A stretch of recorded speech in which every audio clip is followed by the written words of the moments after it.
So Crypto Sai's not with us right now. Might not join us, might join us. The only thing I gotta be transparent with our listeners. So he tried to start a union against me as his employer. And we're a pro-labor podcast. That's the thing, like pro-labor podcast, and his wage of $13 a day is very sufficient in my opinion. He's a vegan, does not eat meat, so like I don't what does he need it for? What does he need it for? We're doing pro-labor stuff. Why would you try to do pro-labor things to me? Like it breaks up the supply chain. I don't understand it. Sounds kind of alt-right to me.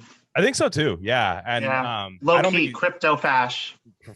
I think we might need to do a name change for him, honestly. Yeah, I think it's taken, honestly. Yeah, that's true. Yeah. He's what he really dropped this out of the blue on me. This is my company, and we're trying to do better things for workers, not him workers. You know what I mean? Like other workers. He volunteered, and now all of a sudden, we negotiated a wage. So just listen. I'm here to scab in solidarity, and absolutely. Yeah. From the 5 to the 6, we be in the mix with that rare candy paint job on the whip. I need food for the kids, money for the rent.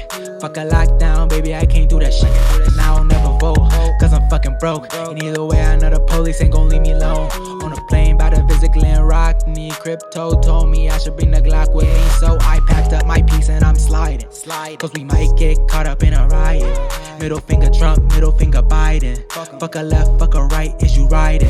Know you love to see it, dudes rocking. Ain't no politics, baby, we just talking. From the birds to the bricks, we be in the mix with that rare candy paint job on the whip. Who you with? So introduce yourself, because I don't know what the hell to call you. You got a couple different names, so introduce yourself.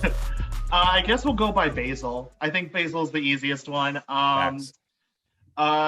Basically I am just someone who came on Twitter like around, or publicly, like, unlocked an account, made a public Twitter account, in like April for a very specific reason. And I guess like I've caught the attention of a couple people or whatever, but I think the reason I'm here today is because obviously this week has been crazy for. Oh, actually, I think you're there. It looks like you're. I am. Right? Yeah, you and your boys. I don't understand why it's crazy. They're cool as fuck. Yeah, you guys seem to be vibing. Actually, you guys seem to be like totally dudes. Cool. Guys being dudes. Like, do you remember that video of I don't know what culture what could be better than this? What culture, the culture and nationality where those dudes are doing at a wedding and they're doing the circle dance, holding hands, like kicking. That shit was sick. Like, this is what we're doing later. I said I got to record something real fast, guys. But yeah, I'm with the Taliban right now. Don't understand why everyone's going crazy over that, but that's why you're here. We're talking about two things that, like, I couldn't think of a better person to have on to talk about Afghanistan and gender. So we're gonna start with Afghanistan. Yeah, we're gonna start with Afghanistan because it's all one thing. It's all one thing. Because I want to rope you in, because if you're one of those people that's gonna bow out at the beginning of gender, that's later. So anyways, you want to stick around for that one. Afghanistan, I'm very confused. I am not a foreign policy guy. I don't know. Like, okay, obviously I'm like against the war in Iraq, against I'm anti-imperialist. I know that, but I'm not an expert in all this stuff. So let's start with this one. Why did Biden get the fuck out of there? I don't understand. Like, Biden's a war hawk. Right. Well, in a lot of ways, his hands were tied. Trump had already signed an agreement had an understanding with the Taliban that he was going to exit. They actually wanted to push it back to September. The Biden administration wanted to push it back to September 11th to have like a kind of ha-ha type of moment. That got pushed up till now. So that's how come in the past couple of weeks you saw the thing where they kind of like abandoned Bagram air base and stuff like that in the middle of the night without telling anybody, and now we're here. Yeah. So basically, I think the reason that I'm here today is because I'm Afghan, and I'm not going to be repeating the same talking points that you're going to be hearing all over your timeline. Yes. It's just a bunch of liberal Afghans pulling their hair out and shitting their doo-doo pants, basically scaremongering and fear-mongering about what's the potentiality of what could happen. And I've been getting my ass chewed the fuck out in Afghan spaces because I've dared to say that I'm actually a little bit hopeful. I'm actually happy that for the first time in 40 years, there's been now, 4 days of no war. So I mean, like, for everyone who's probably listening to this is like most likely not Afghan. So really, like, I think the correct take for like a regular American anti-imperialist is, I'm glad the war is over, and we hope for peace. Mm-hmm. And that's it. We hope that the peace that currently exists continues. Yeah. Now, if you're an American saying this, you're going to get your fucking ass chewed out by leftists who are going to be like, the Taliban are going to war crime this and sex traffic that. And what they're doing really is hearkening back to the situation in the 90s after the fall of the Soviet-backed government, after the withdrawal of the Soviet troops. Mm-hmm. So the Soviet troops withdrew in '88. The Soviet-backed government continued to fight with the Taliban until 1992, when it collapsed itself. You mm-hmm. have anarchy for like 5 years until 1997. Mm-hmm. And then you have the iteration of the Taliban, which we went to war with in 2001. Okay. But like the issue is that we use the same word Taliban for the organization that you're hanging out with right now. And the organization, or I can't even say organization, because at that time in the 90s, the Taliban wasn't a single unitary political organization. Mm-hmm. It was like a coalition of different anti-government, at that time, the Soviet-backed government, anti-government forces. So there was different political organizations like Hizb Islami, Jamiat Islami, different like political organizations which were coalesced around like different like ethnic or linguistic, reasons, working together and almost in a coalition against the former Soviet-backed government. Right. But what we have now, you could draw a direct line to, but what we have now is a single political organization. Right. And the reason I'm not pulling my hair out and shitting my doo-doo pants about it is because the material reality in Afghanistan in 2021 is like night and day to that in 1992. Mm-hmm. So like I just mentioned, the actual political composition of the Taliban is completely different, right? So what you had in 1992, like I said, was a coalition of forces. Mm-hmm. Right. And in 1997, one of those factions ended up taking over, that was trained in Pakistan, right, and is the predecessor to what we have today. So what's happening is people are like, oh, look at what happened in the 90s. People were, and it was true, people were slaughtered. It was anarchy. Whole ethnic groups were targeted and like horrible stuff. But that's not what's happening today. The government fell in on Saturday or Sunday. There's been blanket amnesty. There's not been reprisals. Today is actually a Shia holiday, Ashura. The Shia are a minority who throughout this 20-year war period have been targeted by the anti-government Taliban fighters. They've been able to practice their religion, their religious festivals, without being attacked. What people will point to, the people who are pointing to it are leftists. They'll use words like Hazara genocide, Shia genocide. But when you hear those words, you have to remember these are leftists, right? Mm-hmm. They are using genocide in the same way they use the word, the same way they talk about Nazis and shit, or like, right, yeah, right. Then when we talk about China, they'll be like Uyghur genocide. Yeah. Oh, yeah. I see what you mean. You know what I'm saying? It's kind of like it's actually kind of disgusting. Is it almost like a battle? Are they referring to like a battle as a genocide, basically, or is that like, yeah, okay, yeah, it was specific targeting, right? But the reason why Hazaras were targeted for the past 20 years is because the puppet government that's existed for the past 20 years, the one that we propped up, was really a minority coalition government between two ethnic minorities, the Tajiks and the Hazaras. Mm-hmm. And the anti-government forces would specifically target Hazara communities because it is like optically, it's potent. It's like, no, that we are targeting the core of your legitimating narrative. You legitimate yourselves based on this narrative that, there's been genocide constantly at the hands of the Pashtun majority, and now this coalition government is a type of like reconciling for that type of thing. So the long and short of it is that we're cautiously optimistic, and you know, the people who are the most hysterical about it, who are Afghan, the ones who are telling you on your timeline, who may be like sharing type of stuff Afghan with you. here, right? Not Afghan there. Exactly. Western Big diaspora difference. Afghans. Big Huge difference. Yeah. I kind of think of it as two different groups. There's the Western diaspora Afghans who are basically Afghan Gusanos. Mm-hmm. Oh, okay. Light skin, like almost. I don't know if they're light skin, but the privilege. Yeah, I see what you mean. Yeah. It's like they really don't have any kind of conception, really, like of what statecraft is. They don't really have an idea of like what a state is, like what sovereignty is, what is a war, what is a civil war, what does it mean when two organizations are claiming to be the legitimate government of a single unitary territory. Mm-hmm. You know, they don't really think about it. When you talk to them, it's like it's raw emotion, and I get it. I get that emotion, right? But it's not really conducive to anything material. The other group that you might hear from are, some of them are Western diaspora people, right? Some of them are actual Afghans, but they're people who have really like been like in with the government, NGOs, all this type of people, liberals. They believe in liberal democracy, the liberal democratic project, and they just can't take the L. They won't hold the L, you know?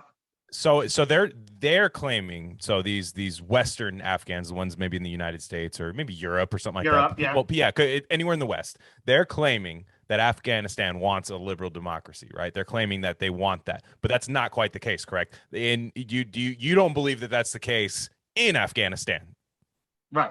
Yeah, I think right now, if you ask any Afghan in Afghanistan, what do you want? They'll give you two answers. It'll be peace and development. Okay.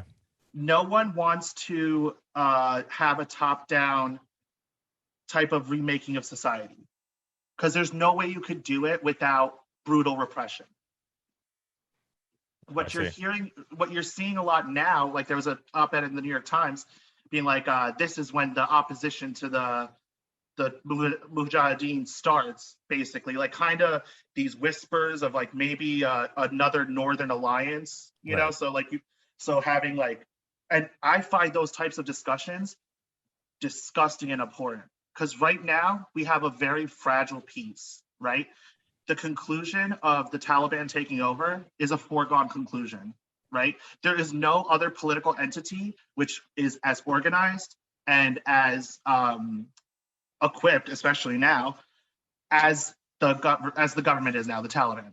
Right. You know, anyone who's trying to tell you that, you know, I don't know if you're familiar with Masood, you know, the guy from the 90s. Yeah, you might have heard the name. Heard the name. Yeah, heard the name. Right, heard the name Masood or whatever. His son, you know, they're like, oh, we're going to do Northern Alliance 2.0. Anyone telling you that is selling you a bill of goods. Anyone telling you that is like saber rattling for more war. And that's just not what anyone wants. No one has the hunger for war. It's been too long. Sure. It's been 40 years. 40 years for you. Yeah, 20 years for you guys. Yeah. 20 years for you guys. My parents left in 1981. Yeah. We're the gay character that they put in season 3 of the Netflix series. Like, just like, hey, we gotta spice it up. Let's get the liberals in there. Ratings are down. I got pull up the chart. I got a solution. Let's bring the US in. Yeah. like it's a little dry. There's lots of like ethnic groups. Let's spice it up. Let's get some like, you know. The Saudis, I mean, Osama bin Laden, they hit this tower and yeah, exactly. Yeah, be like, oh, you're really jumping the shark here. Yeah, exactly. So the that's what's interesting to me. And now you say leftists. I have to challenge you on one point here. You say leftists are now there. A lot of people say leftists are a monolith, but I don't know. I do see some people like, oh, sure, I'll say the name, like Sean McCarthy, right? We'll say like, I'm riding with Biden. I love this. We're out of Afghanistan now, and he's a leftist. I mean, that guy is a leftist, perfect leftist, a perfect leftist. And again, people say what you will about the opinion. I'm not getting into the opinion about Sean McCarthy, but there's many such cases of people saying that's fucking cool. You know what I mean? And in my head, I don't trust Biden. I never do. I think there's a million other fucking things that could be going on, like maybe a Halliburton pipeline that got left behind over there that's still generating a little money. Maybe some poppy field stuff going on, some deals with the Taliban on that. Maybe that's happening. But what about those leftists? The ones that are like, hey, maybe Biden's cool. This is progressive as fuck. All leftists think Biden is cool. Let's be serious. Yeah, sure. I'll explain what I mean. Yeah. When we say the left, there is a hegemonic left tendency in the West, right? There is like, it is unescapable. When you're talking about the left, we're talking about this radical liberal with anarchist tendencies. You know, I'm not the first person to describe it in this way, where it's like they're radical liberals with anarchist tendencies, and they're just crypto, or any iteration of that is just a crypto version of that. You know, so the leftist, the plantation riddler DSA leftist is just a crypto den, right? People who call themselves now, because now it's not, people are getting wise to the fact that DSA socialists are just crypto dems. Some people are like, oh shit, I gotta get that stink off me. Let me call myself an ML. Let me call myself a Marxist-Leninist. Those people are just libs in Marx face. Right. At the end of the day, when it comes down to it, they're either going to themselves vote for Democrats in 2022 and 2024, or they're going to whip votes in such a way by scaremongering about the other options so as to effectively vote for and whip votes for the Democrats in 2022 and 2024. So then why? So what I'm saying is even me in my head, again, I don't agree with Biden, but why? Like why? Okay, he took the troops out is all I'm saying. He good. That's all I'm saying.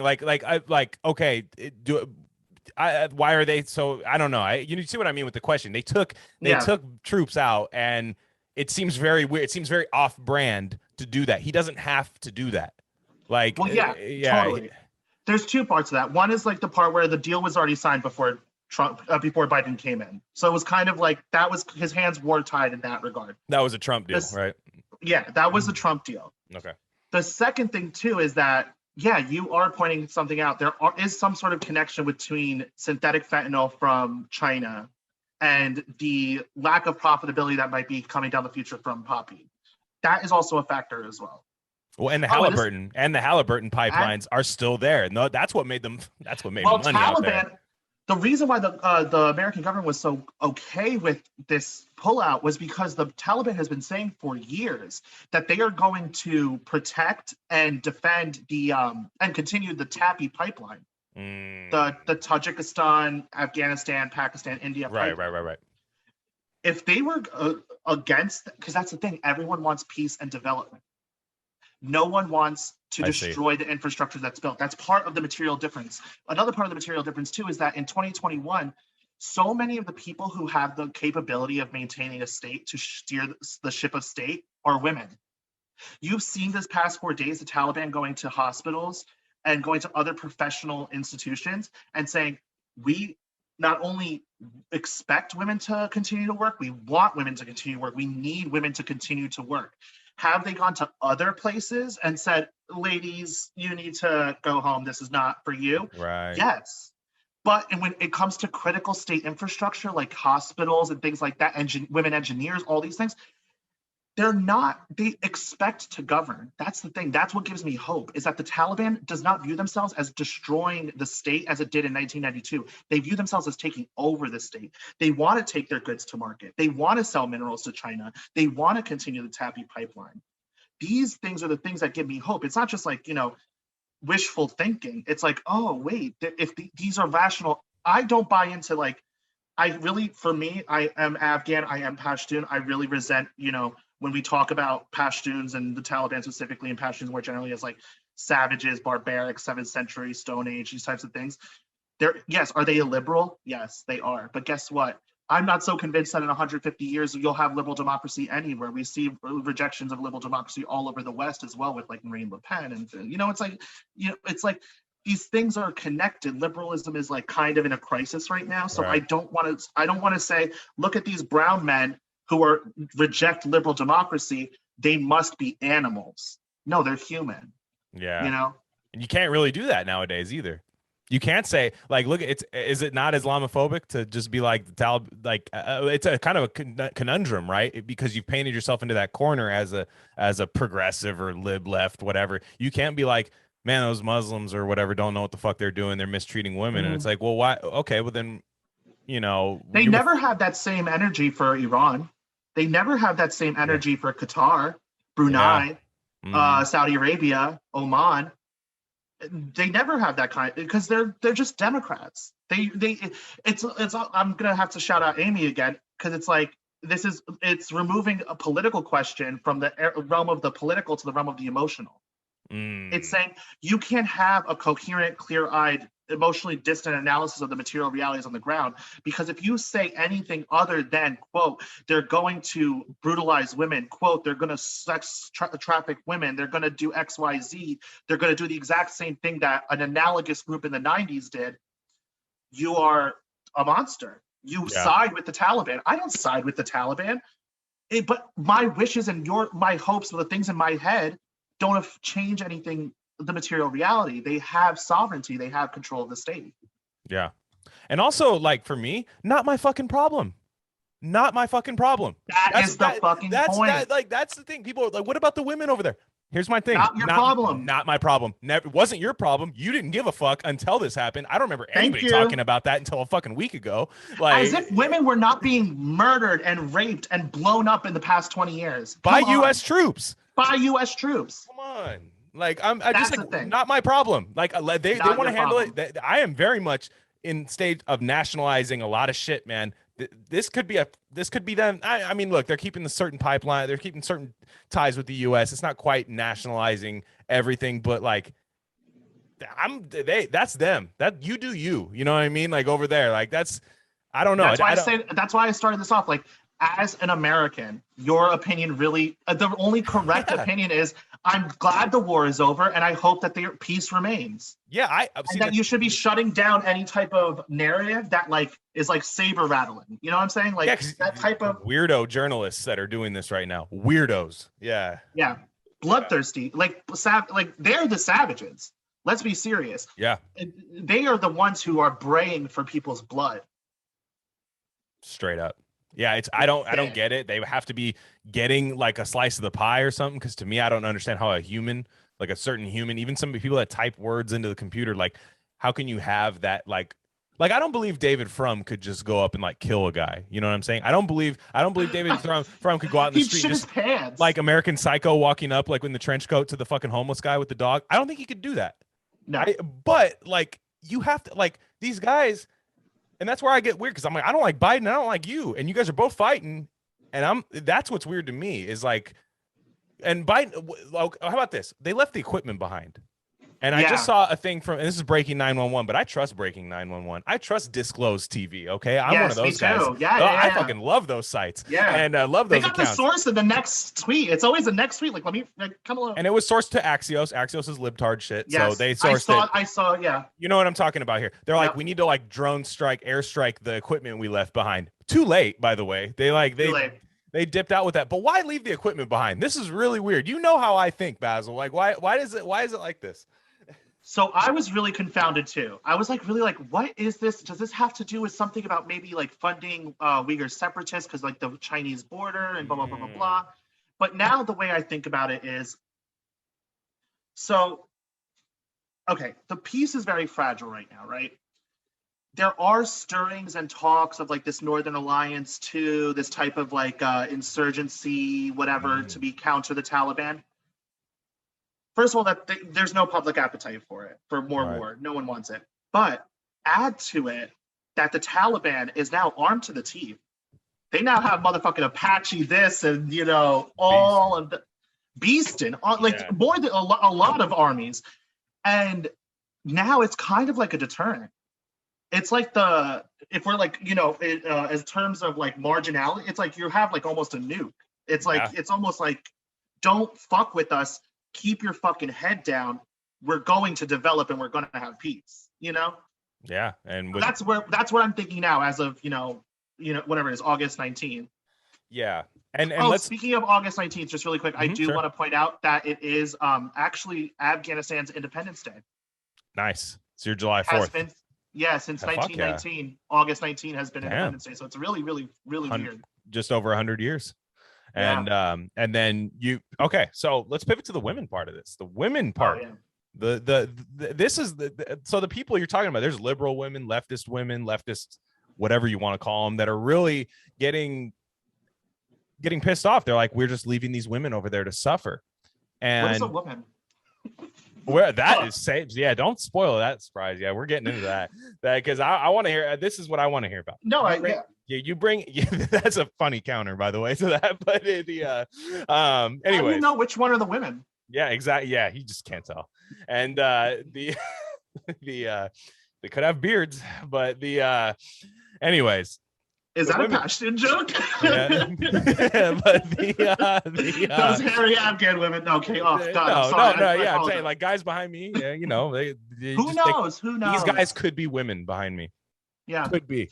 And so, anyways, the women that are over there, people are saying we're just leaving the Taliban over there to just basically do Handmaid's Tale, which they swore we were doing here with Trump, by the way, too. Like Handmaid's Tale is going on everywhere, according to these people. And what, like, first off, I have to ask a question. Do Afghan women want to be liberated?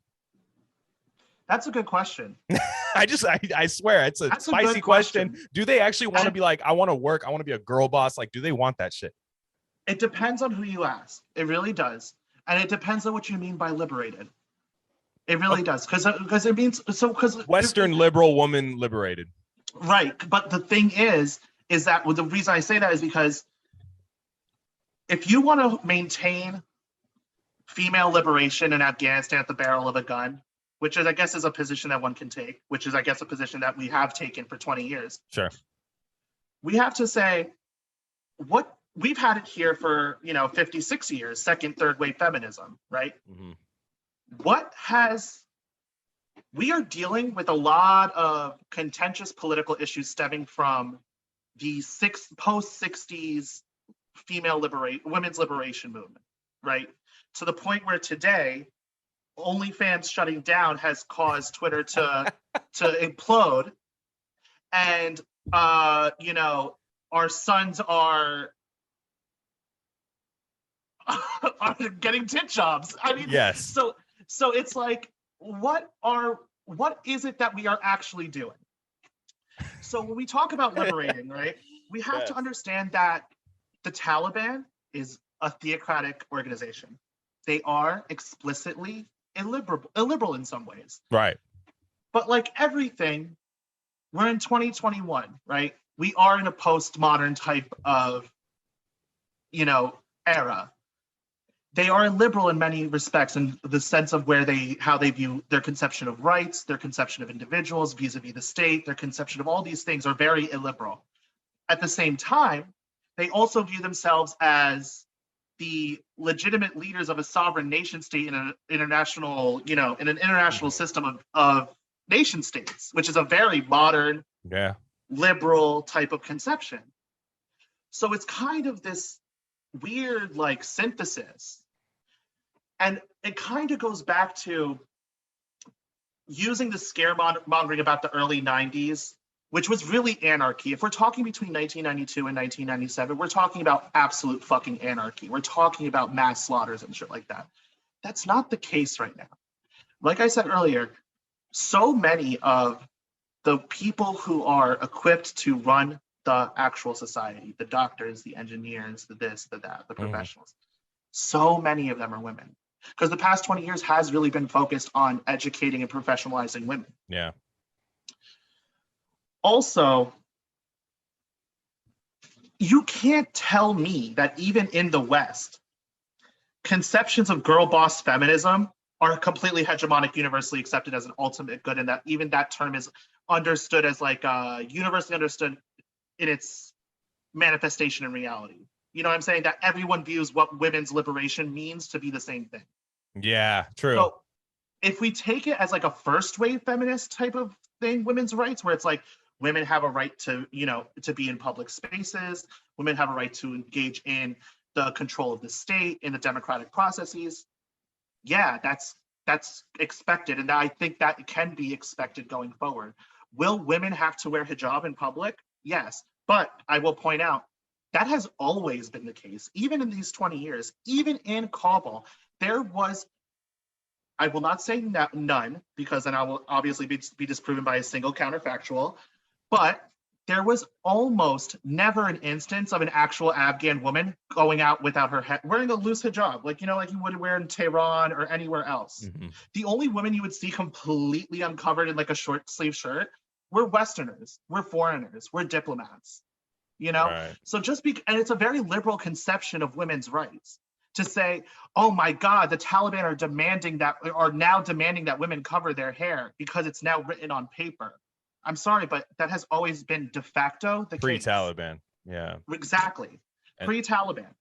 Yeah. So I guess what I'm saying is you're not going to see like HR girl boss for the Taliban, right? You're not going to see. Oh, sorry, Haras, you said something problematic in the workplace. You know, like you're not going to. I'd say because that's my definition of liberated, because that's what these people want. These people want. Right. America in Afghanistan, which is really weird as a feminist to hear, to be like, I want America in Afghanistan. Really? Because that's what Donald Rumsfeld wanted. You know what I mean? Was America in Afghanistan. And he might have let the girl boss shit slide over there as a fucking, you know, trade-off is what I mean. So it's like, you want, like, these people are still, they buy into the narrative. I was 11 when 9/11 happened. And like, when we watched Operation Shock and Awe happen in class. Teacher rolled out the fucking little TV and shit. Yeah, wild. It was I had a Vietnam vet teacher. He was like, yo, check this shit out. He was beating off under the desk. Yeah. No, he was like, we're back in Asia finally. Yeah, I know. He starts playing like Motley Crue in the background and shit. Yeah, it's like but Fortunate Son and shit. Yeah. And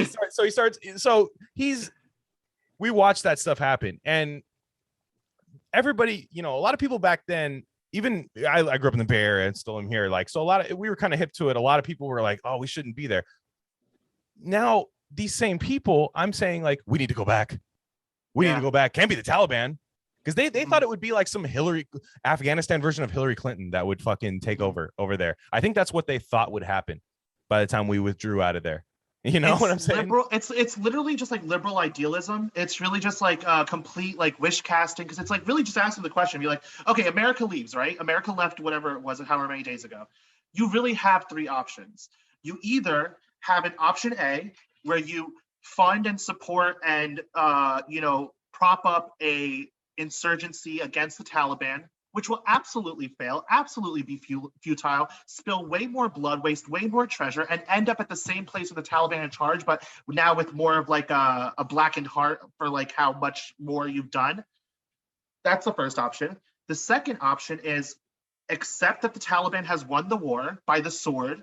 Mm-hmm. It's just like, and work within the institutions because they expect themselves to govern the whole of the country and work with them to do so. Or three, the complete anarchy of the 90s. Yeah. Any other suggestion is just like, well, I wish that we could ride in on a purple, it's like, yeah. I've heard people be like, well, the Taliban's all in one place now, so we could just drop the bomb on them. And it's like, okay, yeah, we could like do fucking whatever. We could drop a nuke on Taiwan tomorrow too, but it's like, we're kind of bound by like material reality and other geopolitical actors. Like, it's not about what we want, it's about what we can do. And these people are fucking sick. I'm sorry, because what we're looking at in America, and this is a weird tangent. What we're looking at in America is, I don't know if, I'm sure I'll bring it up. It's RareCandy, so people expect to hear it about once an episode. We have a fucking group of second-class citizens that are here right now, right? It's people that didn't get a goddamn shot, Speak on right? It. Speak on so it. There are people who, like, the minute you can get, all right, liberalism to me is carte blanche to be a fucking nasty ass bitch to somebody because their politics suck, right? You're validated, right? You hear it from Don Lemon tells you, hey, that guy that didn't get his fucking second Moderna. Because they view themselves as universal subjects. And it's why leftists can do irony, right? Because the whole concept of irony is that I made a bad joke, but my politics are perfect. That's why people do that. These people think they have perfect politics, right? And I understand there's differences between the two a little bit, but you have the minute you find out that there's like, oh, these are woman haters over there, bomb them again. And these are people who have anti-imperialists in their bio. Yeah. On Twitter. It's maddening. That's why I'm so confused with this shit right now. Because I know my take is I'm glad we're out of there. Not my problem. That's my take. you are pointing at the exact same thing that we were saying earlier. They're all Democrats. They're all Democrats. Blue dog honestly, Democrats. Yeah. Like, blue dog Democrats. They are like, raw. They're the best Democrats, really. Yeah. They're the true John Kerry fucking believer. Beasts. Yeah. Yeah. Yeah. They just like John, like I'll tell you right now, like these people have like these social issues, but social issues aren't, like you've said, like social issues aren't the same everywhere else. Like these guys over here, like that was my whole concept with the women. Like, do they want to be fucking working? Like a lot of women want to just be, they want to just have a better place to do what they were already doing in. Like, maybe I don't want. Sorry. Yeah. We live in America. How many times have we seen the argument now in 2022 about how feminism was a liberal, anti-proletariat movement because it forced women into the marketplace? The shit and made it. I mean, it made it shittier. Yeah, like we're able to be that clear-eyed about our own situation, but not have the humility to think, maybe we shouldn't impose the things that we're constantly bitching about in our own society on another society at the barrel of a gun. Facts. No, I agree. And it goes back to like what you were saying about like how they're the most bloodthirsty people when it gets against their own enemies. It's because they view themselves as the universal subject. Yeah, it's like you have that evil still in you. You have that evil still in you, and it's even more concentrated, right? It's the same way if you smoke weed, right? You this is like the wax version of weed, where you're like, I'm concentrated on one thing, and I'm exponentially more evil to that person. Fucking 92% THC level evil towards these people because I'm told that it's okay to be evil to these people. Any of these people about Ashley Babbitt. Bring up the name Ashley Babbitt. They'll be like, that fascist wasn't even a human. I don't give a fuck about her. Like, the thing is, I'm not like, we liked agents of the state killing people extrajudiciously. Like, we like that now? We like that. Exactly. Oh, we like that now. Got it. And that's the thing, like I don't even give a fuck about Ashley Babbitt because I know for the fact is Ashley Babbitt's one of those people that was down with like the police just fucking firing off on people in another scenario. Same concept, same time, but probably, they can't. Yeah. There were tweets. Yeah, there were tweets pulled up. I know it's not hard to believe. I'm not denying. So what I'm saying is I'm one of those people. It's bad when cops kill people. I'm like one of those people. It's bad. Doesn't matter if they have a MAGA hat on. Doesn't matter. You're fucking up. You're having principles which you apply. It doesn't matter. It doesn't matter if it's in Ferguson. It doesn't matter where it is. I don't like that. I don't like using to be a leftist. Be a leftist, you have to apply those principles against your enemies, and your enemies are the enemies of the Democratic Party. And it's sustainable and will never come back against you. Oh, of course. This will never backfire. Well, no, it won't backfire. They benefit from it. That's true. They get their, they get their sinecures, they get their academic positions, they get their NGO positions, they get everyone gets fed, everyone gets, gets their bit. But it really is that the hegemonic, honestly, I really see the entirety of the people who call themselves the left as just being anarcho-rad libs. They are libs in Mark's face.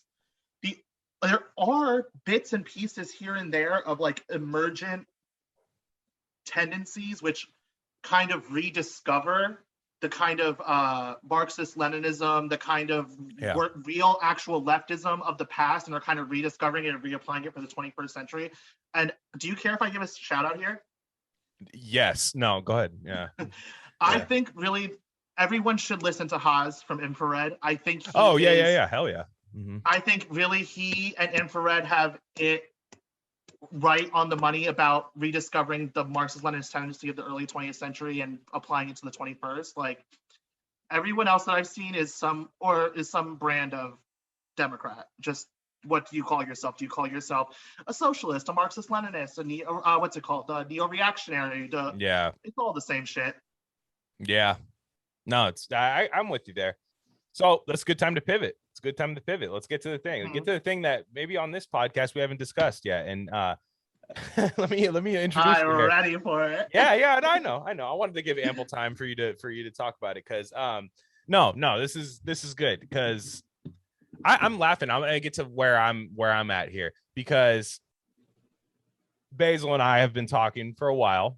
And Basil eggs podcasts on. Let me tell you this right now. He'll egg podcasts on. He'll be like, "Hey." That's why I came on Twitter. No, it's fantastic. It's one of the best like business strategies I've ever seen in my life. Like Afghans are fantastic business people. Let me tell you, I worked for some before. Fantastic. Like they're just straight to the. We are good people. Please don't vilify people. Yes. No. No. I agree. I enjoyed where I worked. I was one of the best labor situations I had until they found out there was some other shit going on at the place, the cannabis club that I worked at, owned by Afghans. That didn't apply to me. That was fine. But I got those guys would buy Five Guys every single day for me. It was a fantastic day. So, anyways, shout out them. Basil would always say like, "Hey, why don't any podcasts talk about the gender question, the GQ, if you will?" And I to be fair, like in my head, there was a caged person yelling like, "Do it!" But I have that because none of this shit feels organic. There's this weird synthetic thing like fighting back against you talking about that when you know it's a consensus opinion. Mm-hmm. And in my head, I'm like, dude, I have my takes, and my takes aren't radical. My takes are very much what everybody else thinks about this shit. And so, but then also in my head, I'm thinking, we talk about fucking the pharmaceutical industry, which is another sacred cow. We talk about how much we do. So fuck it, let's go. Like in my head. Right. So finally, when you reached out to me and you said, look, man, you got to talk about this and the Afghanistan shit. I said, you know what? There's never been a better time. Biden did it for us. Biden did it for us. Yeah. I'm starting to warm up. We love Biden. Starting to warm up to him. Yeah. But anyways, so I'm interested in this. Why do you? Let me start with this. You don't believe that men can be women, correct? Oof, we're gonna start now. No, just yes or no. Just go yes or no. No, okay, because my next question is, okay, I'm putting on my leftist hat here. Why do you care? Why do I care? That's the good one. It's always the insinuation that you're somehow weird. I'm going to ask you all the leftist questions. Love it. Please. So this actually goes back to the same thing. I'm going to reference Amy again, where instead of where we remove questions of the political to the realm of the emotional, we remove questions of the political to the realm of the cultural, where instead of, if you disagree, so when we do it with the emotional, it's what AOC does with the border crisis. It says that we don't talk about what the actual material consequences of immigration are on the working class. We say, oh my God, if you don't agree with me, you're a terrible person, and you're an ist and a phobe and a xeno, whatever, that's removing it to the realm of the emotional. When we remove things from the realm of the cultural, we say, bro, you're like obsessed. You're cringe. You're being really Why do you care? Right now. Why do you even care? What's your Pornhub browser look like? That type of I'll tell you what it doesn't look like. No. Oh, I'll tell you what it does. Yeah. It's just not for me. Thank you. Not for me. Yeah. Anyways, why do you care? I mean, like, just like, because to me, when I look at you, like, I very much agree with you, but I'm also not nearly as passionate. So I wonder why the passion's there, is all I'm saying. Right. So I think what like piqued me, it's a typical phrase is like peak trans, was how ubiquitous it has been like absorbed within. If you know what it is, what it is I'm gay. There you go. This is what I was getting at. Yeah. I get lumped into the LGBTQIAOPPPZ2S plus, each of those acronyms. Squared. Yeah. No. I'm not even being like a joke. I could name each There's one of those. There's a lot of letters. There's a lot of letters. I actually added an extra P for the other P. The pans? The bad one. Oh, sure. I'm going there. Okay. All right. Nambla leftism. Gotcha. All right. But yeah, I don't appreciate the assumption made about me when I come out to someone and I say, oh yeah, I'm gay. That comes with so much assumption where people actually mute themselves. Leftists don't realize how much people just don't say around you. Because the second that you say some shit where you say, yeah, me and my Latinx friends and my gender queer, non-binary, people just shut the fuck up. Yeah. People know not to say anything that could upset you. Mm-hmm. And I don't appreciate that. I like having open and honest conversations because I know where my values are. I know that I don't ever like wish bigotry upon, like I'm not a bigot. I don't wish violence upon anyone. So it's like, why can't we openly discuss something? Why can't we just openly talk about the consequences of something in our society? Facts. So that's why. Be candid. Be candid. And like for me, it's funny that you say that because I'm very much, I don't know I'm sure there's like philosophical term that could apply to what I have that I don't know it. But anytime I feel like there isn't like at least a somewhat allowed, acceptable opposition to something, I immediately panic. Your hackles should go up. Yeah. Look at me. Sure. We run a fucking anti-vaccine podcast. Like, dude, there's not an acceptable route to that. Yeah. So in the same way with the gender question, like you said it perfectly. You're in the LGBT, whatever, all that stuff. But like, you're closer to straight than you are to the other letters, I think, as a gay man, and they've pushed you there. They hate me. I know it's weird. It's fucking weird. The last couple of years I've seen it, like where gay men are just like, dude, I'm on an island. I don't know about all those other letters. I'm on a fucking island, and gay and lesbians too. Let's talk about the fucking lesbians. Fire Island, to be specific, they're on Fire Island. But then like the lesbians too, the same way. There are like legitimate statistics that lesbians damn near are like going to be extinct. This is like a fucking protected species we need to go after. Tim like, Dillon is 100% right that Katie Herzog is the last lesbian in America. Like they're under attack. Really, the lesbians are under attack. It just goes to the misogyny at root of the ideology. But the reason why, to bring it back to why I was so gung-ho on the timeline, is because it really clicked for me that it's all one thing. Even what we were talking about, the Afghanistan thing, the neoliberal state in 2021 has a woke legitimating narrative, okay?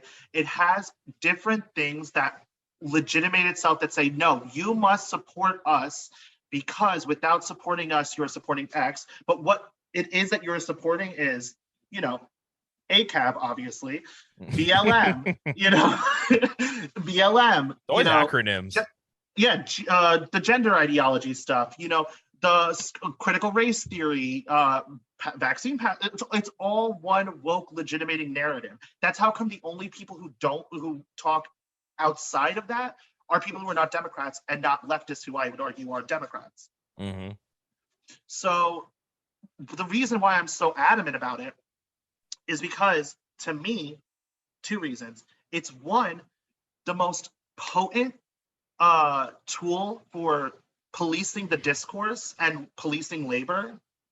And it is the most absurd link in the chain. It's the most insane one that you could so easily get normal people to be like, listen, I'm not a conspiracy theorist or anything, but I don't give a fuck what the leaders are telling me, what the elite are telling me. I know a man can't give fucking birth. It's the easiest one. And once you get someone to crack that, it becomes so much easier to be like, yeah, these people fucking lie to you to your face and tell you that, believe the science, but the science is just political bullshit. Look, anyone tells me believe this fucking science, I'm not I'm not believing any of that shit. That's not a way to get to me, by the way. Say science, I hear Satan, baby. I hear you are working the devil's I just work. see Neil deGrasse Tyson with a fucking bob, like, and like, stuff, shirt, top surgery and shit. Like, who's that guy? Who's that guy who's like, we're all Africans, that new atheist guy? Richard Dawkins. Fuck that guy. Yes. Dawkins. Yes. That's all I hear. When you say, loser. I think atheist, new Reddit, I love science type of like weirdo. Yeah. And here's the thing.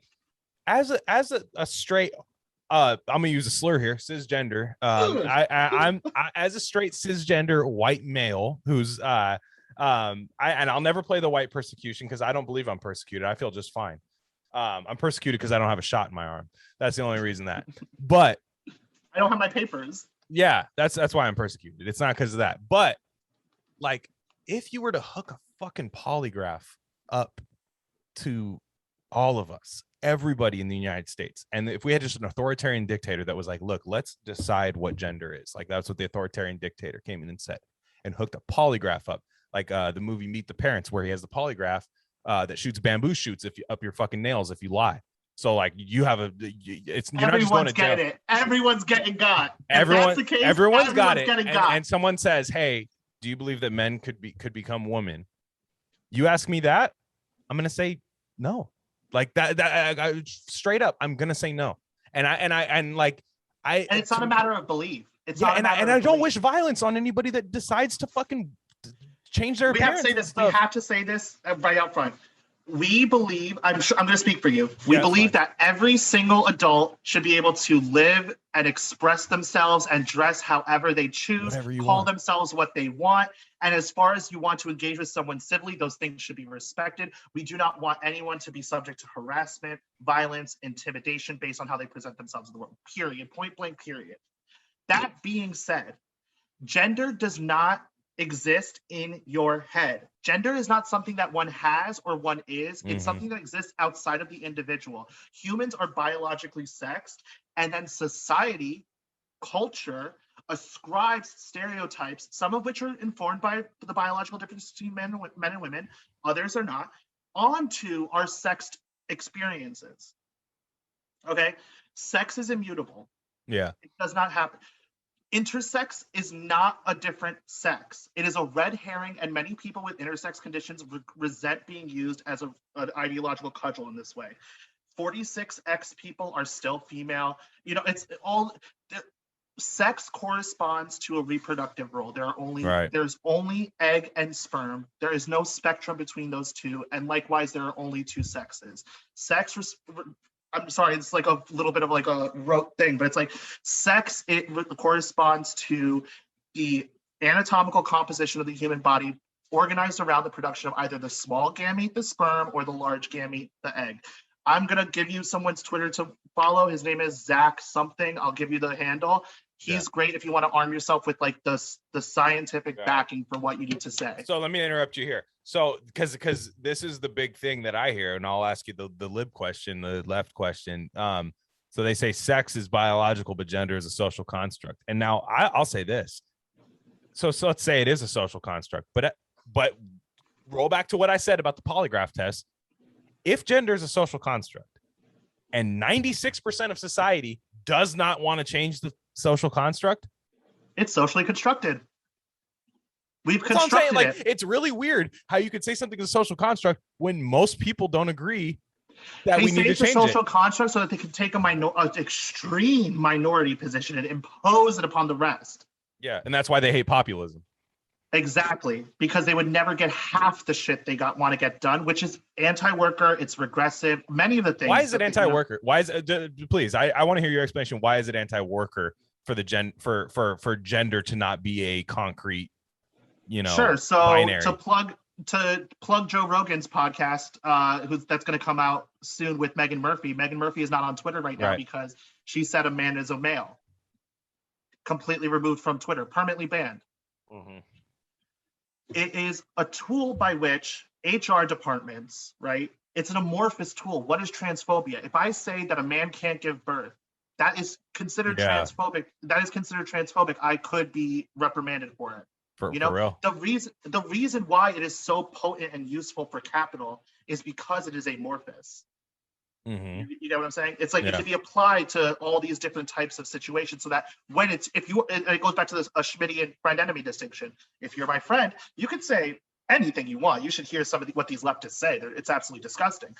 But then if you're an enemy, you said men can't give birth. Oh, well, honey, let me show you this disgusting video that shows that a man can give birth. And it's like, oh, it's actually just a woman who's mutilated herself.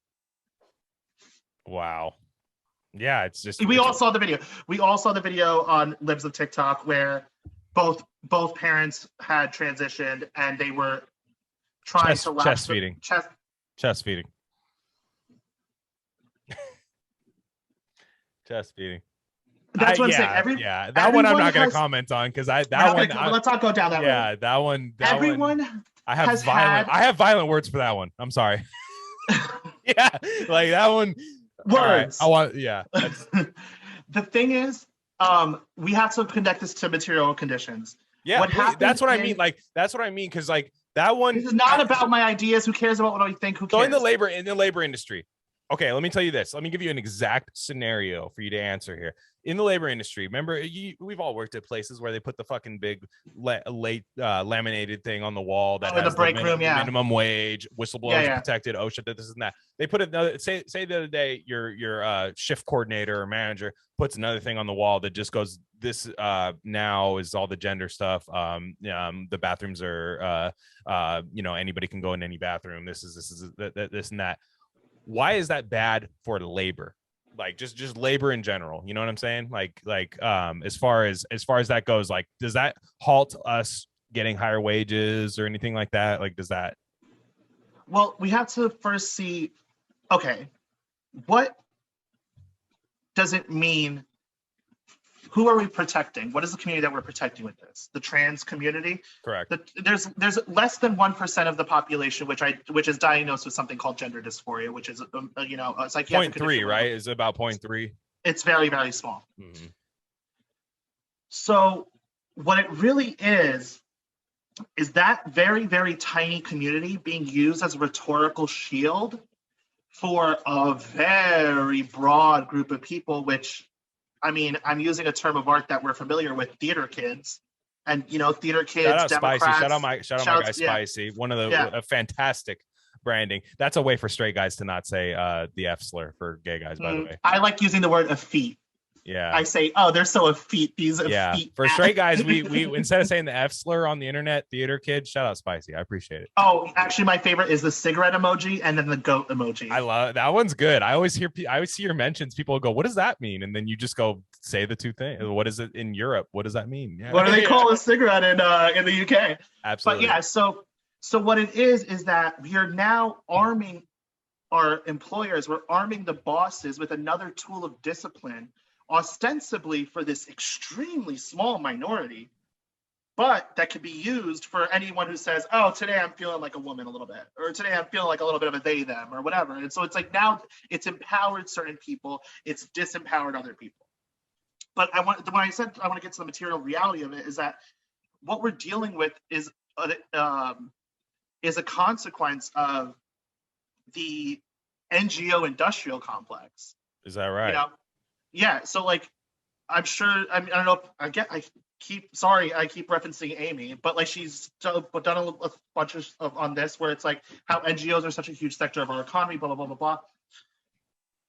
All of these NGOs like GLAAD and Human Rights Campaign and all these things, their whole like raison d'etre, their whole business model was gay marriage, right? Right. Then in 2015, I could be wrong in the year, give or take. 2015 is when Obergefell got passed, which made gay marriage legal all across the country. Overnight, this billion dollar sector or industry had no narrative for itself. Gay marriage is legal, and then also around the same time too. The Supreme Court said that LGBT people are protected under Title VII as a form of sex discrimination. So it's like, oh shit, we really don't need to go for the states anymore. What do we do? And you can see the graph in the use of the terms gay and lesbian versus the term transgender, and it literally flips overnight. Wow. So what you have is that any normal person in this country, really, I'd say, for the past 10 years has really had like live and let live. Who cares? I was not born an insane person. I was not coming out the womb being like, men can't be women. I was like, live and let live. Who cares? It's not my business. But since Obergefell, we now have this situation where people's concrete rights are butting up against each other. They are conflicting. Yeah. Women have single sex spaces. If we confuse sex and gender in law, those things are under attack. Title VII is protection based on sex. If we confuse sex and gender in law, these things become contentious. For example, to bring it back to why it's a labor issue, working class people, right? Where are their kids educated? Public schools. Public schools, right.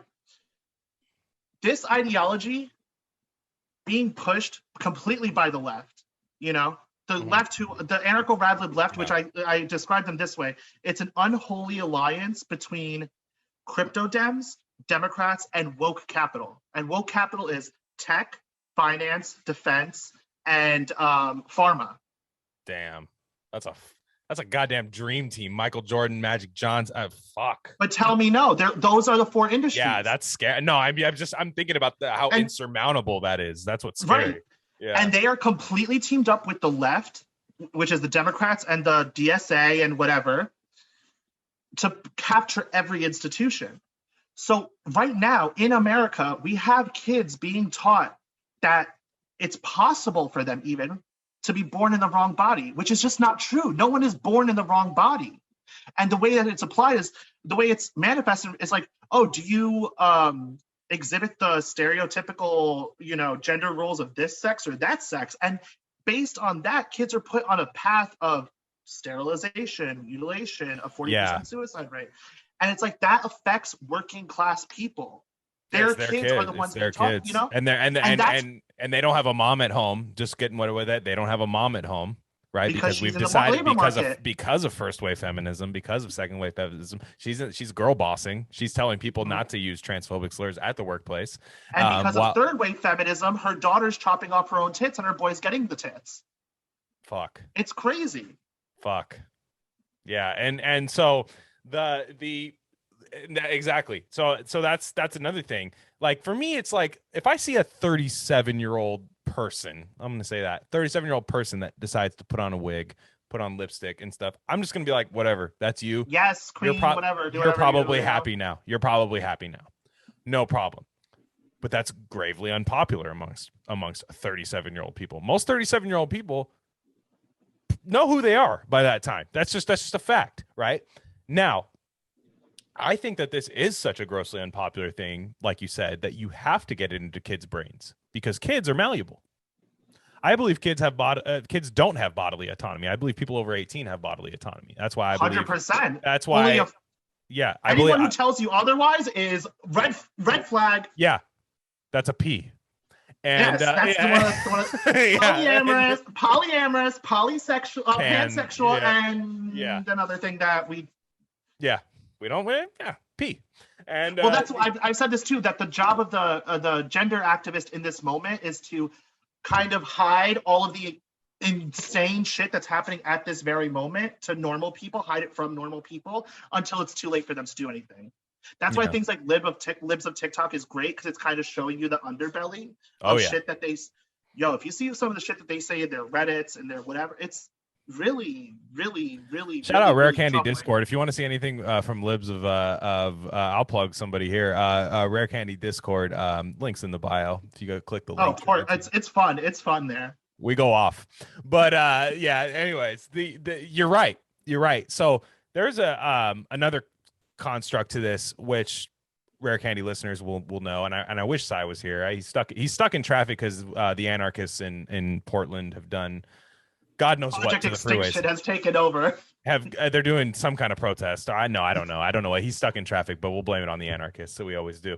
But the pharmaceutical industry. Now, what do you think of my theory here? And you probably know it already, but my theory is that 0.3% of the population. We've already seen that 50% of the population getting vaccinated is not enough for the pharmaceutical industry. We know that 50% is not enough. 1 shot, 2 shots, 3 shots more. Booster shot, right? Let's get the booster shot. We're doing all that. If you ask me, it sounds like it's just really like a money grab. I saw the money in his eye. I saw the dollar signs in his eyes. Yeah. Did you see Trump today? I loved it.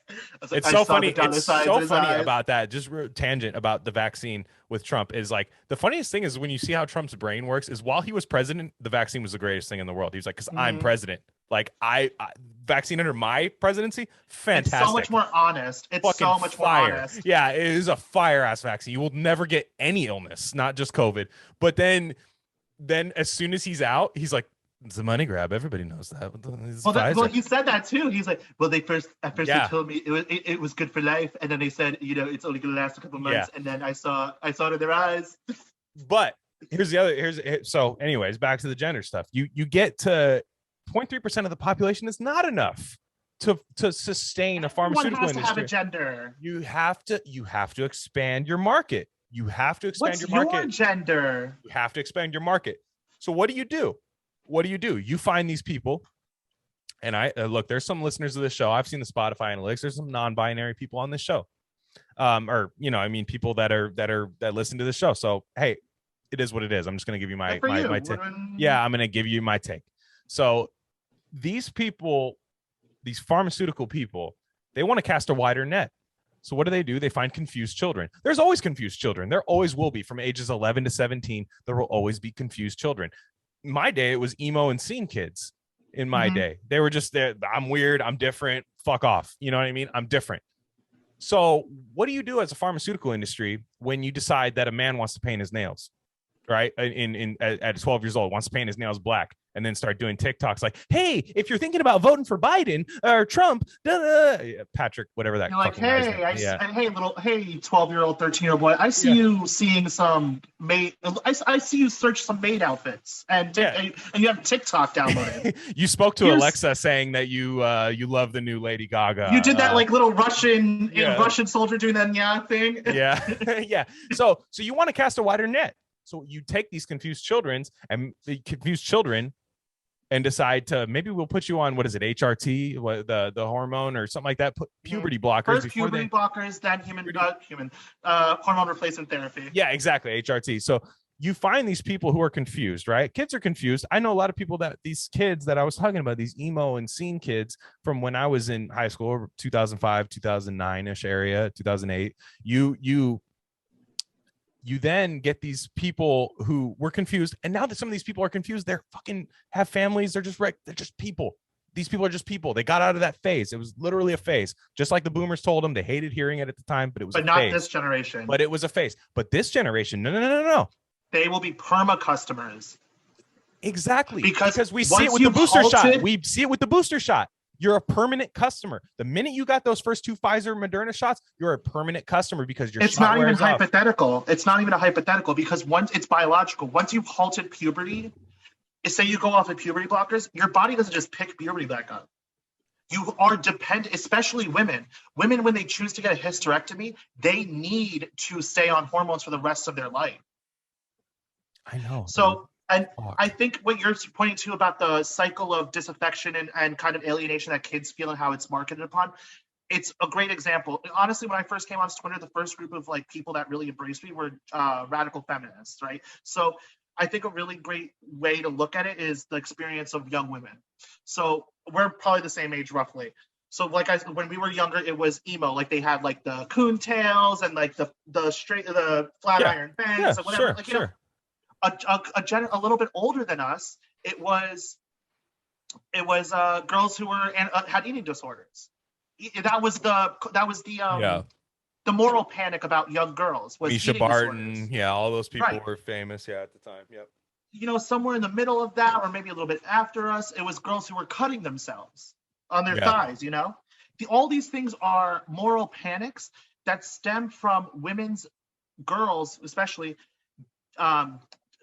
Alienation from society's expectations of them based on femininity. Facts. And what the pharmaceutical industry is doing is taking that alienation that these girls feel and telling them that it's a problem that they can solve, as opposed to what I think the gender critical feminine. I hate rad fems now, they've turned on me, but I think they're right on this. Where it's like because of Afghanistan. Isn't that funny? They could eat my whole ass. It won't happen. But yeah. Whatever. I'll find someone. But no, but my point is, they're right in that disaffection with the stereotypes of femininity is the universal female experience. But what's happening to this generation of girls is that they're being put on a track of irreversible changes. I forget what the Abigail Shear book is, Irreversible Damage. She's an idiot in other things, but on the gender thing, she's right. Right. So, I mean, it's true. It's taking these children who do not have the fucking autonomy to make these life-changing decisions. And they're being told that they can. And which is something we should absolutely bring up, is that in places like Canada and the UK, in places where in Texas it's happened now too, even parental rights are being terminated for Arizona. I believe it's Arizona as well. Yeah. There's a case in Texas as well, where parental rights are being terminated for not agreeing to trans their children. Yeah. They're abolishing the family, I guess, is what the leftist mind thinks it's doing. Fuck. It's sickening. It's sick. It's so twisted. Which is crazy because, to me, it's like once you turn 18, you want to get on all that shit. It's readily available to you. No it's problem. Your life to do what you want. No problem. You can join the military. You can smoke cigarettes, all that shit. I guess you can't smoke cigarettes now. That's 21. Yeah, that's 21. But yeah, you can do a lot of shit at 18. You want to do that? Not my problem. Just like Afghanistan, not my problem. Not my problem. So, again, like I said, if you can, we're talking about this pharmaceutical to an extent. I want to differentiate. It's not Afghanistan. It is the United States, so it kind of is our problem. So when we talk about things like government IDs, which reflect sex, to be able to change, I'm sorry, no one's sex on this planet has ever changed. No one's sex marker on government ID should ever be allowed to change. Period. Okay. Point blank. That's my opinion too. So that's it. Okay, I got you there. That's a hot one. That's my opinion. Okay, gotcha. All right, but that 0.3, I'm getting back to that 0.3% of the population, right, with the pharmaceutical industry. So the pharmaceutical industry, if they can turn that 0.3% of the population into like 2.8, do you know what that fucking does to the goddamn stonks? It goes crazy. HRT, stonks. And then let's bring it to Medicare for all. That was a wild debate. Do you remember that? That was a wild debate. I won't bring up who was against because I'm not trying to fucking get into that shit on Twitter. Yeah, let's not start up. Yeah. No, it's just dumb. It's not worth it. But there were two people during the Bernie campaign. And this is where, because to me, I didn't care. I didn't give a shit. That was where I was like, I don't care. I barely see it. I'm in the most libtard place of all time. And I barely see it. People being, trans and stuff and non-binary. I barely see it. But I saw this debate on Twitter where one sizable platform person was saying that we need to include trans surgery in Medicare for all. And then the other person with a sizable platform said, I don't know about that. I think that's going to be a roadblock, which is a fucking it's cosmetic surgery. I'm sorry. It's fucking cosmetic. Yes. And Bernie said it himself. Why can't women get tit jobs?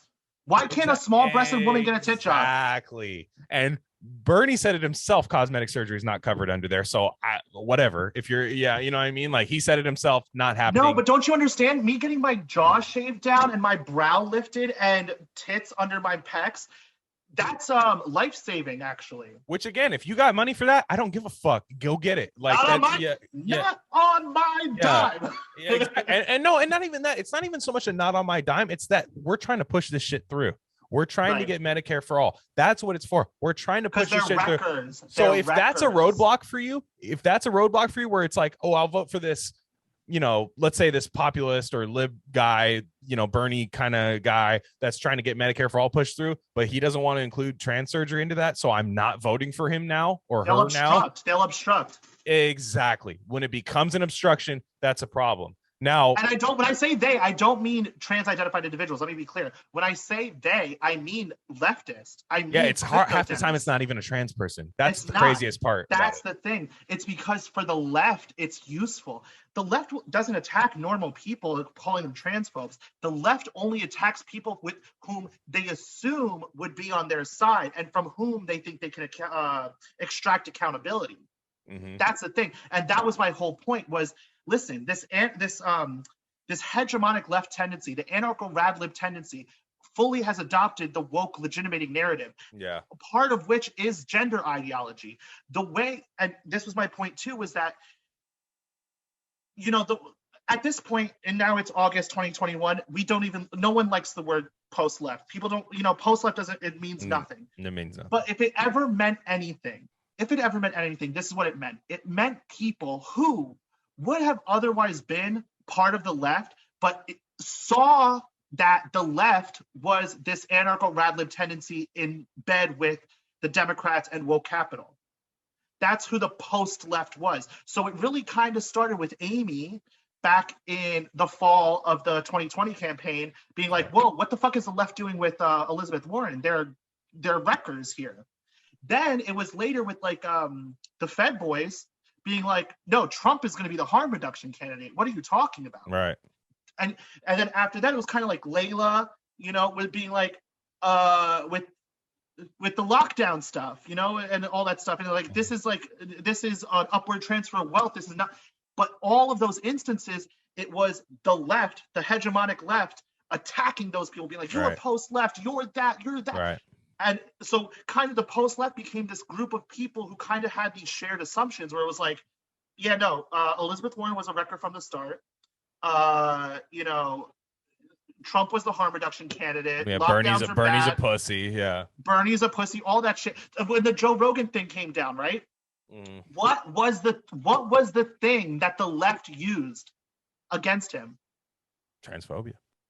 Thank you. Because only leftists believe in gender ideology.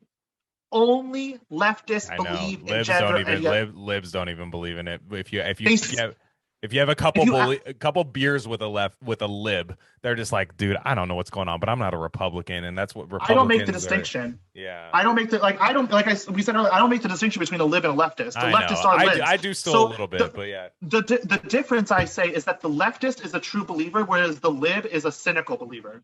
Yeah, they don't want to be a Republican. They believe that the gender binary is a Republican thing now because their lib politics are more malleable than anything. Like it's very free market. Like, yeah, it's in the same way that the NGO thing has kind of shifted. The lib is like, well, it's kind of like the gay thing. I'm an open-minded person. I don't want to be perceived as a bigot, blah, blah, blah, blah, blah.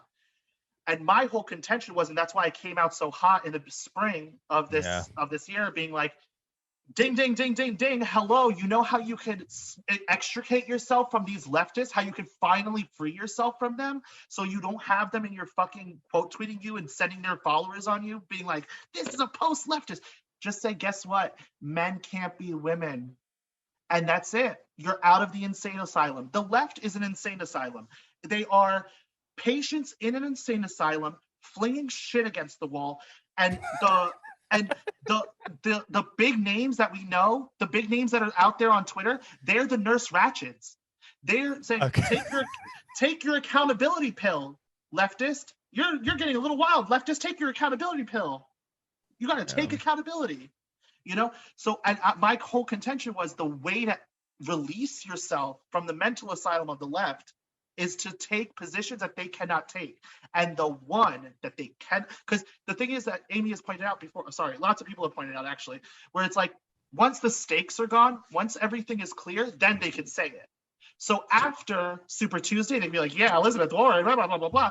After Trump loses, after they steal the election from Trump, they could say, oh yeah, of course, Biden's terrible. After the lockdowns, they could be like, oh, well, I guess that wasn't, well, they're not even there yet. They're still fucking pushing it.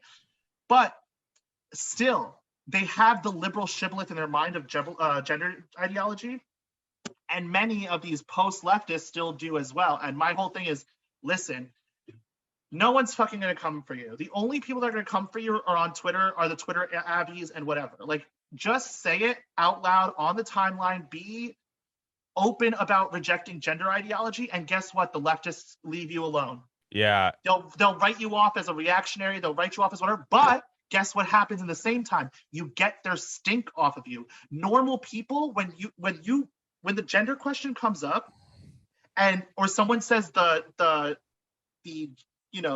slur, the T slur, right, with the Y, the T slur with the Y. Mm-hmm. When someone says that and you wince and you do one of those, they smell it on you. They smell the leftist on you. That's why they don't. It keeps working people away from populist politics. It makes it weird to them. It makes it this weird furry social club. And I'm not saying that you cannot identify as a trans person and be a populist. Okay, absolutely not. There are people that don't give a fuck. They're just like, I just want critical trans-identified people. Yeah, and it's not even gender critical. They're just like, leave me the fuck alone. I'm doing my thing. I don't need attention on me. I don't need the spotlight on me. I know what I need. I'm fucking broke. I got a landlord issue right now. I'm broke. I'm trying to get some money, but this is how I feel comfortable. Right. Those are the people I know. Those are the people I see in person. I grew up in the Bay Area. There has been this. There's been somebody that has worked at the Whole Foods, similar, closer to where I grew up and stuff. And they're like, whatever. Like, this is what I do. It's a big person. Yeah, it's like the nuance there is that anyone who do whatever you want, act however you want, present yourself however you want. But if you genuinely say, and out of your mouth say, men can be women, men can give birth, men who say that they're women belong in women's prisons. That's a big one. That's an easy one. Just ask someone, do you think men who say they're women belong in women's prisons? If they don't say out of their mouth immediately, no, you got a Democrat on your hands. I'll tell you that. I'll tell you that. But the thing is, if you genuinely believe in gender ideology, my contention is, it's liberalism. you are at some point. Is it even liberalism? Like, because like I said, I talk to libs. Like I'm talking. Okay, I'll say this. I know somebody, and I don't want to put this person on, but I know somebody that is a first wave feminist or second wave, I guess. Whatever what happened second in the wave 70s. Is the 60s, 70s. Gloria Steinem. Gloria Steinem. That's second wave. Second wave. Gotcha. So this is the person. And this is a person now who is like resist Trump, blue wave, like that person, you know, Don Lemon's Jesus, like these also, like, Gloria Steinem was a spook, a CIA spook. Absolutely. But okay. Okay. Even then, like Don, like this is a baseline level libtard, this person that I know. They will say, like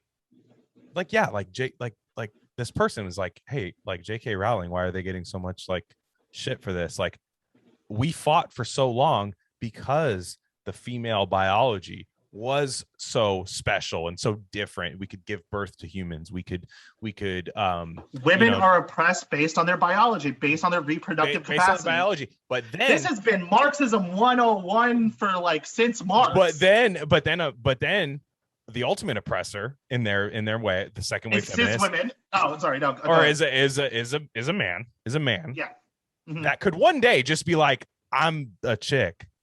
Yeah. You know what I'm saying? I'm a woman. Like I could just, tomorrow, I could just say their own graves. I can be a woman. No, now this person, because I've picked their brain, right? This person, I've picked their brain. I've said what you said. I said, can men be women? They're like, no, absolutely not. But I don't want to be confused with Ron DeSantis. I don't want to be confused with fucking, Greg Abbott, whoever, insert shitty Republican on CNN here, like I don't understand. I understand that feeling, but at the end of the day, reality is reality, and it doesn't matter whose mouth it's coming out of, and that's the fucking point. That's what makes it reality. Yeah. Just like I'm gonna say something spicy too here.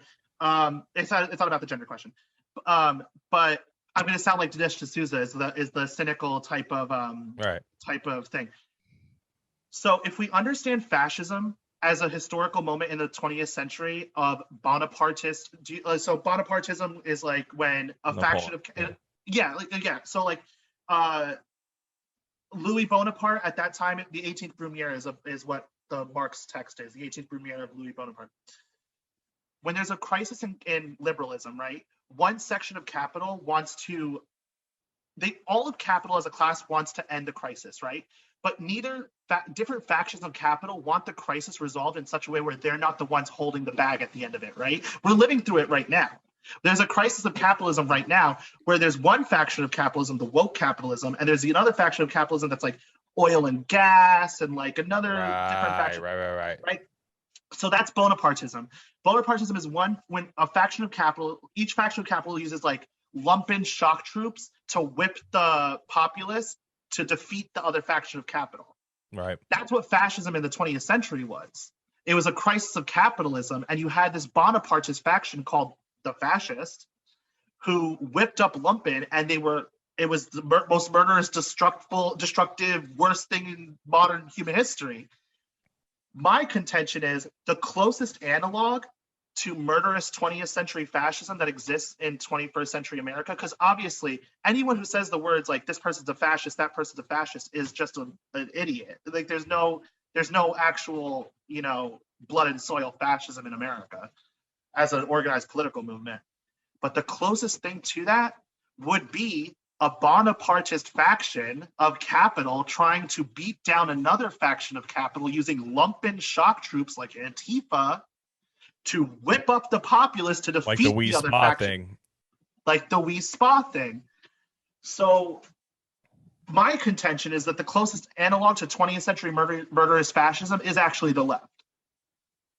And the reason I say that is because the left is explicitly Malthusian, degrowth, and they view half the population as genocidal, irredeemable, settler, colonial, whatever. Yeah. They are explicitly they are explicitly genocidal in their rhetoric.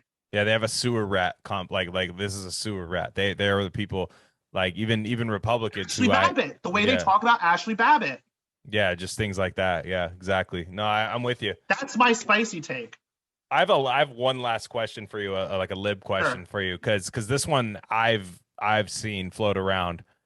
There have been past societies, and this is leftist brain. I haven't researched this if it's even true or not, but past societies where like they didn't see gender, like I've seen in like India or something like that, where they're like, oh, or like even today in our Discord, somebody said some societies create a third gender or something like that. Yeah, I saw that. Yeah, yeah, and I don't think that was a violent question. I think that was just somebody saying, "Hey, this is what happens." Like you know, this is what happens. So, like, do you believe like in the gender binary so solid, like where it's just solidified, or do you think there could be a third category of just like this is just somebody who doesn't know?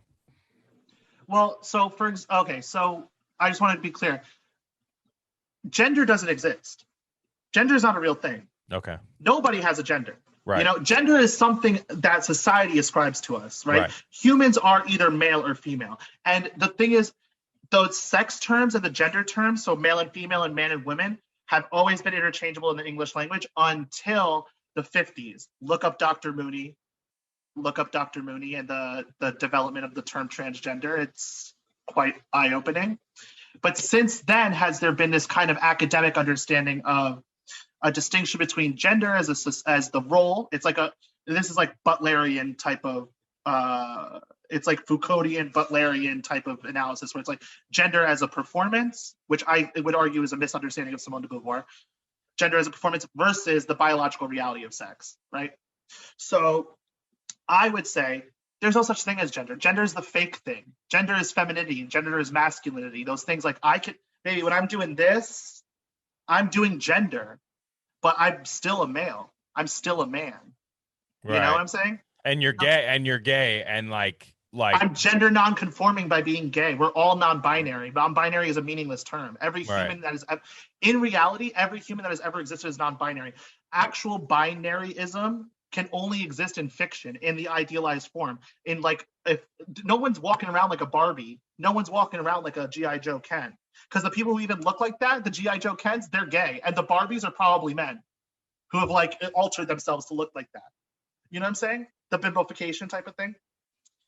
But yeah, my point would be that there are no universal objective genders. So like when you talk about hijras in India is what you're referencing. Yeah, like I don't know exactly, but I've always heard like, oh, certain societies back in 800 fucking AD. They'll just talk about like certain indigenous cultures having different conceptions of gender. It's like, yeah, those are gender roles for people who fall outside of the gender roles ascribed to either biological sex. The fact that those third categories or multiple successive categories exist reifies the understanding that it's because they don't fit into the two societally ascribed stereotypes for each sex. You get what I'm saying? Yeah.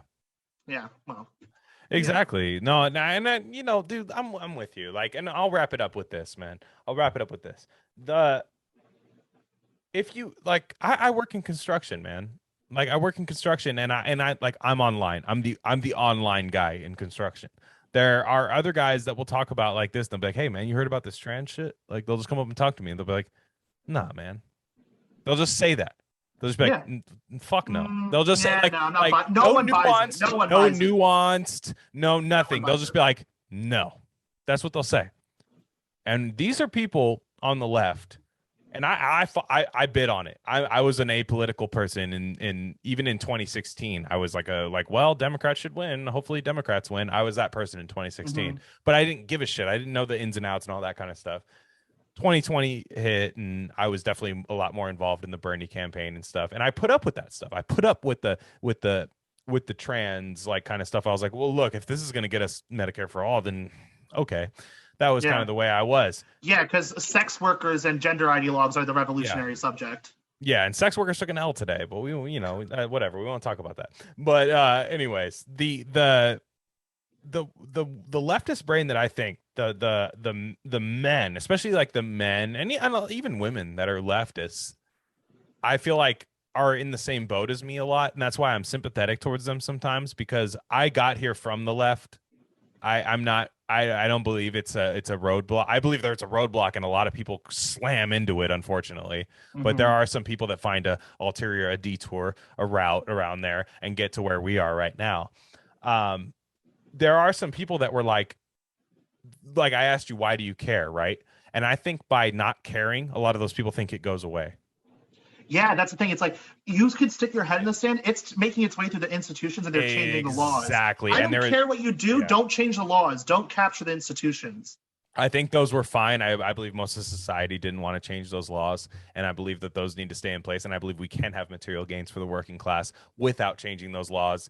And if this population of trans people, which I still want them to have better lives, that's the thing. I still want them to have better lives. I want them to have housing and education and healthcare and not elective. I mean, you have elective surgeries, pay for it yourself, but like, you know what I'm saying? Like, exactly. And I'm sorry, like it's just one of those things where like we just won't have a utopian society. And I believe the utopian society because they're anarchists. 1000%. Exactly. And we'll end on that. Basil, thank you for coming through, dude. Thank you so much for having me. Sai just texted me and was like, I'm fucking bummed. We need to have him back on. And I said, we will. We absolutely will. Yeah. So we will. Hopefully. So yeah. I've joined a pantheon of wonderful guests that you had. I'm so proud to. No. And we always wanted to, and we needed to have this discussion. Whatever happens to this happens to me. If I get canceled by a construction company, if somebody decides. You did not say. I gave you every talking point. Everything you said, I told you to say. You did not. Exactly. 1,000%. No, not even that. No, I'll tell you this right now. I said this on Adam Lear's show, System of Systems. If they fucking cancel me, I am going straight to Tucker Carlson. I will be the construction worker that got canceled. No. I will be the construction worker that got canceled by the left. I have a book deal coming out. The union construction worker that got canceled by the left for being transphobic or whatever and all that stuff. And I am going full right wing. So you decide to cancel me, that's what's happening. So do it at your own risk, leftist. Exactly. Where can they find you? Where can everybody find you if you want to be found? I guess you can find me on Twitter at NeoBactrian. Just fair warning, I block like crazy, so don't come at my replies looking cute, trying to argue with me. I don't want to argue with any of you about anything. I will block. Right. Just tell him RareCandy sent you. Maybe he might be a little more. Yeah. If you say, okay. Hey, I heard your RareCandy thing, maybe. Yeah, exactly. So now you have this. I already know you because you're the ultimate soundbite, video bite kind of guy. You have a video reply for everything. You're gonna clip this the fuck out. I already know that. I fucking already know that. So you're gonna do that. You're gonna only the most problematic parts. Just make sure you tag us. But anyways.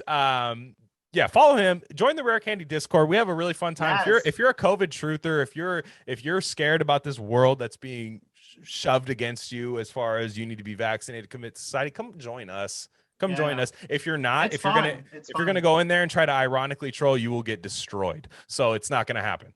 Don't play. Yeah, not gonna happen. Basil, appreciate it. We'll get you in another time with Sai. And absolutely, this is RareCandy Pod 1 on Twitter at RareCandy Pod 1. We're gonna have a lot of stuff coming out. We're gonna have shirts, all types of shit coming out. No Patreon because we're not doing Patreon because look at what we just talked about. And none of that shit. So just follow us on Twitter. While that's still there, we're on Instagram. The link is in the bio on Twitter, so follow us there. Appreciate you guys. Thanks for everybody listening. Bye.